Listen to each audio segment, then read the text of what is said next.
Hey guys, Luke here, and last week I didn't do a finals preview video, it's just because I didn't have time. And Rugby League Live 3 came out, but I've decided to get the video up for this week. We've got the preliminary finals week 2, I think. Well, finals week 2, but I don't know exactly what it's called. But yeah, finals week 2, both knockout games. We've got the Roosters taking on the Bulldogs and the Cowboys taking on the Sharks, and the first video we're going to be doing, which is the first semi-final, we're going to be doing the Roosters and the Bulldogs. So let's go through the team lineups, because I can go into more in depth because it's only 2 games as opposed to like the whole rounds that I was doing for the regular season. So Roosters team is Roger Tuivasa-Sheck, Daniel Tupou, Michael Jennings, Blake Ferguson, Sean Kenny-Dow, James Maloney, Mitchell Pearce returns, Sam Moa, Jake Friend, Dylan Napa, Boyd Corner, Aiden Guerra, and Takahiro. And the bench is Hastings, Lou, Evans, Orbison, and Matagi. The Bulldogs side is Brett Morris, Curtis Rona, J-Moz, Josh Morris, Tim Laffire, Sam Perrett, Josh Reynolds, Moses Mbaya, Aidan Tolman, Damien Cook, James Graham, Josh Jackson, Frank Pritchard, Greg Eastwood, and the bench is Sam Cassiano, Sean Lane, David Clemmer, Tim Brown, and Lloyd Perrett. Now I'm going to start this off by saying I'm a Bulldogs fan, so obviously if I had to pick, I'd be picking the Bulldogs, so I'm not going to bother saying like, oh, who's going to win and all that sort of stuff. I'm just going to say why both teams can win and just talk about their teams in general. So the Roosters, they lost to the Storm, and I thought it was a pretty average game.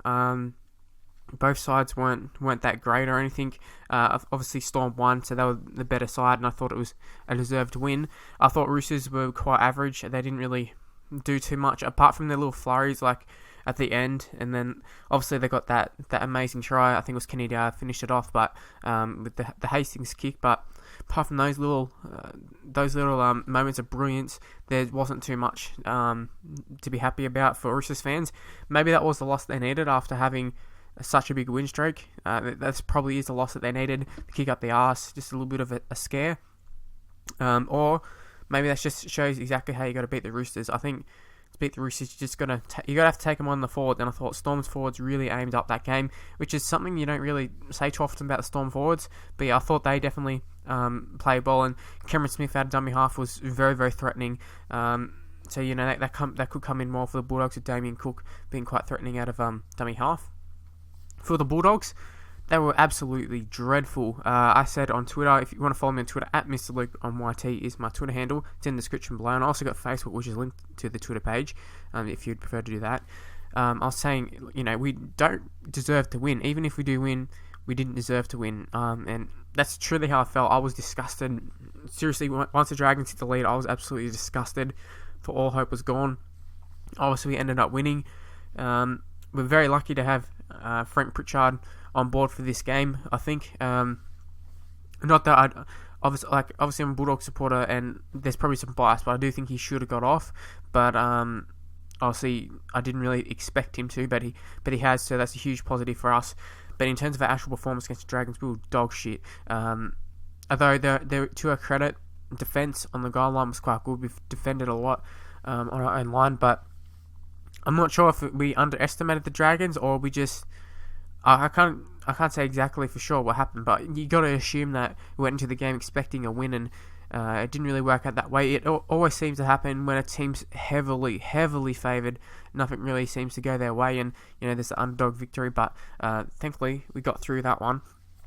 And I do think, just like the Roosters, this was a kick up the arse that we needed. We'd sort of been getting away with it against, the Knights and the Warriors, but at the same time, that was just a regular season game. Who really cares about that? We were already in the 8 and all that sort of stuff. But this time it was a finals game, and we didn't look good at all. So, we really need to step up this game. And there's one thing I've said all year about the Bulldogs is we always seem to play to the level of the opposition. So expect a pretty good performance against the Roosters, you would think. Last time the Roosters and Bulldogs played, I said expect a tight game, and it ended up being that. Although initially it was looking like a dumb prediction, but ended up that way. What Bulldogs need to do to win, I think we need to use our forward pack a lot. That should be just hit it through the forwards, really. None of this ball playing shit out the back and all that. Hit it through the forwards, and then if there's an offload, get Brett Morris.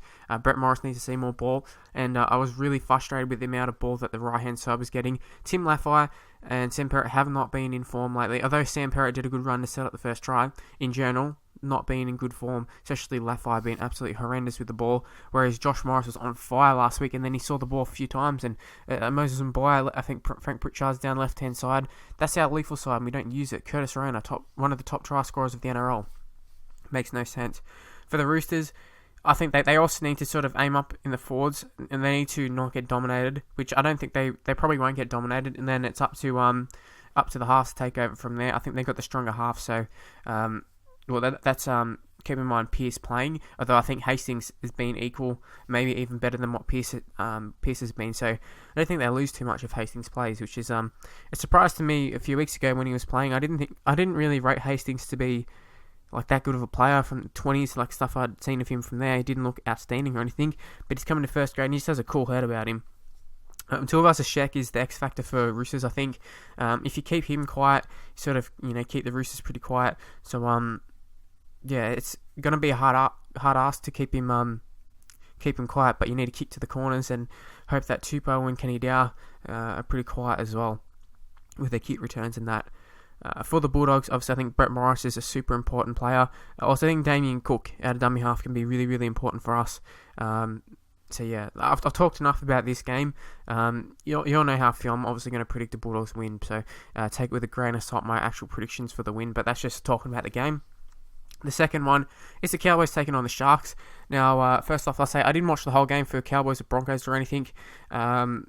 Just all footed out after the first game, whatever, but from what I've seen, Cowboys didn't look great. I thought Broncos looked like the better side by far for the parts I saw most of the game. I assume at the end they must have sort of come back, considering the scoreline didn't end up being that huge, I don't think. But I thought Broncos were in total control of that game. Cowboys, I kind of have the feeling that they're going to be the side that gets clean sweep this year. They lose once, lose twice, they're out. Although obviously Cowboys, they're playing at home. They've got to be the favourites for this game, I think, due to the fact that throughout the regular season they've been better. But, we've seen, I think, some stat, I can't remember what it was, but there was a huge amount of games from, the last 10 games where they conceded the first try every single time, I think. And I think the only time they kept it to one try was, once or something. And I think they lost that game as well. I can't remember exactly the stats. I'm just paraphrasing sort of here. Estimating, I'm guessing, whatever. But yeah, they were getting up to 18-0 behind and 16-0 behind and stuff like that. And they were getting, they were running them down. Whereas, I don't think you can do that against the Sharks. We saw with Rabbitohs, Rabbitohs, they lost the lead and they just couldn't get back into the game. Sharks just all over them. Inglis was kept ineffective, maybe due to injury, maybe due to just Sharks being good. Obviously a little bit of both there. But yeah, I thought Sharks were really, really on right from the get-go, and I was happy to see Sharks win because obviously I thought Rabbitohs, if they kicked it up a notch, could have been a bit of a worry in the finals. I'm glad they didn't though. Sharks, in terms of doing some damage, to win the premiership and stuff, I'm not really sure about that. I think Cowboys have got more qualities to go and win the premiership, but Sharks just seem to be able to keep winning. But obviously last week was a bit different, but maybe finals is a whole new game, so maybe Sharks are just going to turn it on for the finals. But regular season games, they seem to be able to bring teams down to their level, which it's credit to them. Some might say they get lucky and all that, but I mean, if they're doing it week after week, then it's got to be a tactic. It has to be. Key for them will be Michael Ennis. I think his ability to control the game. I think he helps out Bird and Robson massively. Obviously Bird not an actual halves player, and Robson not exactly, a world beater halfback. I mean, he does the job, but I think you know what I'm saying. Ennis probably does a lot of work that you don't see, a lot of directing around the side, and I think he's crucial for them. If he plays a good game, they'll go a long way to winning.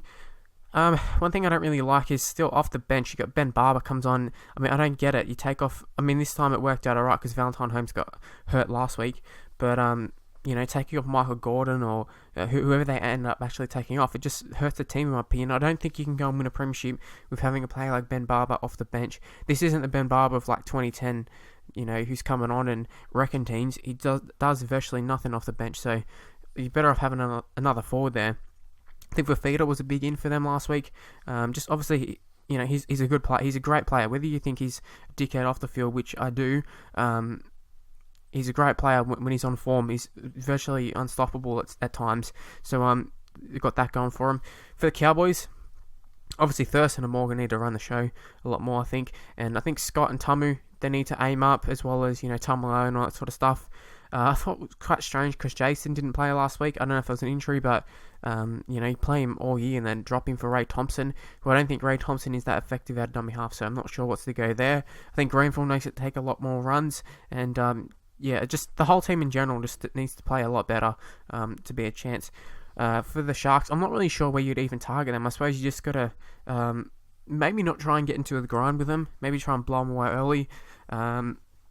Or if you do, obviously, if you do, Thurston's a great player to grind out a victory. But, Sharks get into a bit of a dogfight, and I think they feel pretty comfortable in that sort of situation. So, like I said, you might want to try and blow them out at the start of the game. I think their forward pack, Sharks have got a forward pack, Cowboys got a forward pack, but I think if this game's going to be won anywhere, it's going to be won in the halves. You got an experienced Jack Bird, who did play well last week, same with Robson, but up against Thurston, who's, the best player in the game, going to get the Dally M probably, and Michael Morgan, who's been one of the form players of the comp for the last few years. So, you got a lot of talent in the halves there, and even Coote does a bit of ball playing, and Jake Granville, great player as well. So, bit more dynamic, the Cowboys spine, but the Sharks been doing the job, so it's hard to predict that one. That's all I've got to say for this video. Hopefully you've enjoyed it.